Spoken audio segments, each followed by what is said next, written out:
दिल्ली विधानसभा चुनाव के लिए कांग्रेस ने अपना घोषणा पत्र जारी कर दिया है। कांग्रेस नेता जयराम रमेश और पवन खेड़ा ने एक प्रेस वार्ता के दौरान घोषणा पत्र जारी किया।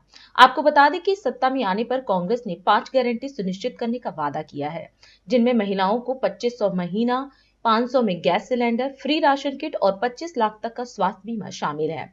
वहीं जयराम रमेश ने स्पष्ट किया कि गारंटी का मतलब है जनता का अधिकार। आज सभी पार्टी इस शब्द का इस्तेमाल कर रहे हैं। पहली बार कांग्रेस पार्टी ने कर्नाटक के चुनाव के समय गारंटी, ऐसे तो हम वादे करते हैं घोषणा पत्र में, हर एक पार्टी हर एक चुनाव के लिए घोषणा पत्र निकालती है, उसमें ढेर सारे वादे होते हैं, पर पहली बार हमने गारंटी शब्द इस्तेमाल किया कर्नाटक के विधानसभा चुनाव के समय 2023 मई, क्योंकि हम चाहते थे कि जनता को ये संदेशा जाए कि जो कांग्रेस पार्टी कहती है वो करेगी।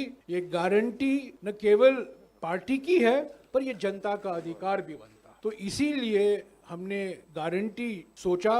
आपको याद होगा पहली बार जब डॉक्टर मनमोहन सिंह जी प्रधानमंत्री थे, पहली बार किसी सरकारी कार्यक्रम को, कानून को गारंटी के रूप में हम लाए थे। पार्लियामेंट में पारित हुआ राष्ट्रीय ग्रामीण रोजगार गारंटी अधिनियम। ये गारंटी का माने ये है कि ये अधिकार बनता है जनता का, और अगर वो जो वादे किए गए हैं वो पूरा नहीं होता तो वो न्यायपालिका जा सकता नहीं, कि ये कानूनी अधिकार है, न केवल शासनिक अधिकार नहीं है पर ये कानूनी अधिकार है। तो एक गारंटी शब्द अभी सभी पार्टियां इस्तेमाल कर रहे हैं, और दिल्ली के चुनाव के लिए कांग्रेस पार्टी ने 5 मुख्य गारंटी दी है, उसकी घोषणा भी हो चुकी है, उस पर काफी विचार भी हो चुका है। अभी देवेंद्र यादव जी इस पर और जानकारी आपको देंगे, पर मैं ये जरूर कहूंगा कि दिल्ली में अभी ईज ऑफ डूइंग बिजनेस नहीं, यानी व्यापार करने के लिए आसानी की बात नहीं, पर ईज ऑफ ब्रीदिंग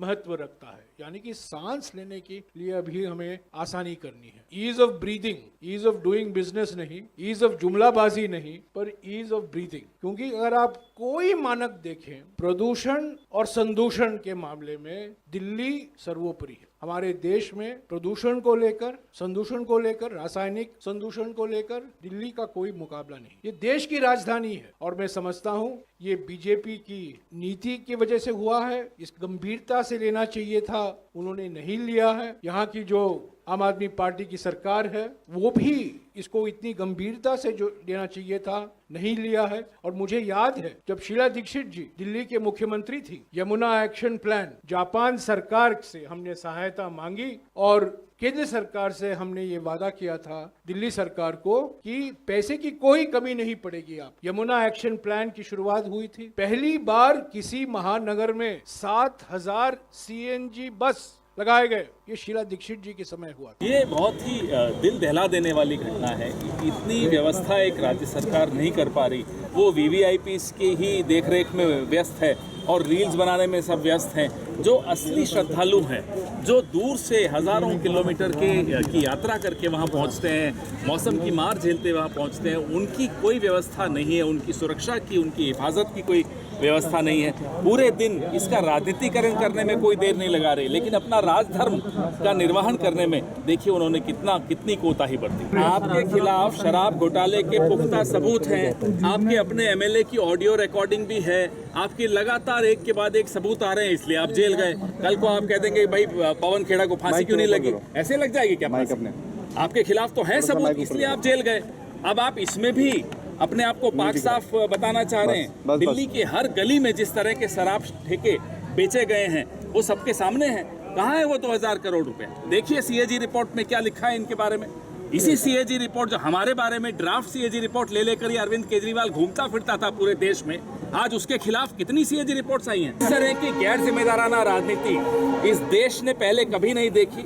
इस तरह के आरोप लगा देना कि कोई पानी में जहर मिला रहा है, ये एक गैर जिम्मेदाराना नेता की जुबान से निकली हुई गैर जिम्मेदाराना शब्द है, और इस पे तुरंत उनको सबूत देने चाहिए या फिर एक्शन होना चाहिए। हमारे सहारे की क्या जरूरत है साहब? हम अपना काम कर रहे हैं, वो अपना काम करें। हम भाजपा को पिछले 27 साल से हमने यहाँ घुसने नहीं दिया दिल्ली में। 98 से लेकर 13 तक कांग्रेस की सरकार रही, 5 साल टोटल 30 साल में भाजपा आ पाई है।